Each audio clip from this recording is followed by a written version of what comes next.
Un porteur d'eau indien avait deux grandes jarres suspendues aux deux extrémités d'une pièce de bois qui épousait la forme de ses épaules. L'une des jarres avait un éclat et, alors que l'autre jarre conservait parfaitement toute son eau de source jusqu'à la maison du maître, l'autre jarre perdait presque la moitié de sa précieuse cargaison en cours de route. Cela dura 2 ans, pendant lesquels chaque jour, le porteur d'eau ne livrait qu'une jarre et demie d'eau à chacun de ses voyages. Bien sûr, la jarre parfaite était fière d'elle, puisqu'elle parvenait à remplir sa fonction du début à la fin, sans faille. Mais la jarre abîmée avait honte de son imperfection et se sentait déprimée parce qu'elle ne parvenait à accomplir que la moitié de ce dont elle était censée être capable. Au bout de 2 ans, de ce qu'elle considérait comme un échec permanent, la jarre endommagée s'adressa au porteur d'eau au moment où celui-ci la remplissait à la source.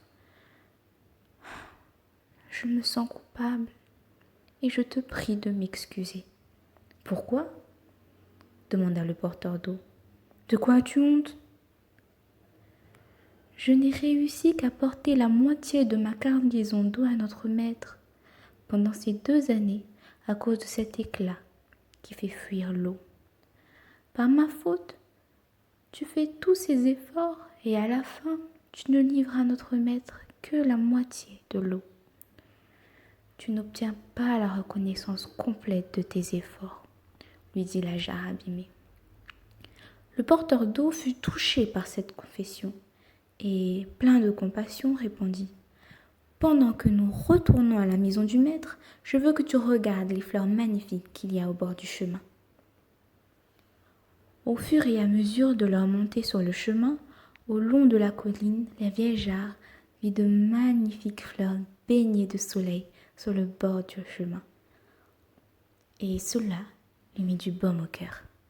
Mais à la fin du parcours, elle se sentait toujours aussi mal parce qu'elle avait encore perdu la moitié de son eau.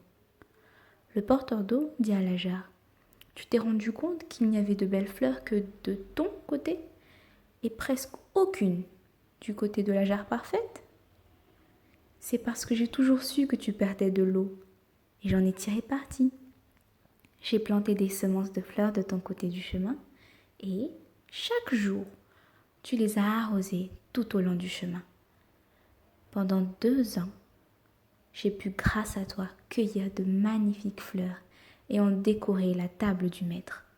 Sans toi, jamais je n'aurais pu trouver des fleurs aussi fraîches et gracieuses. »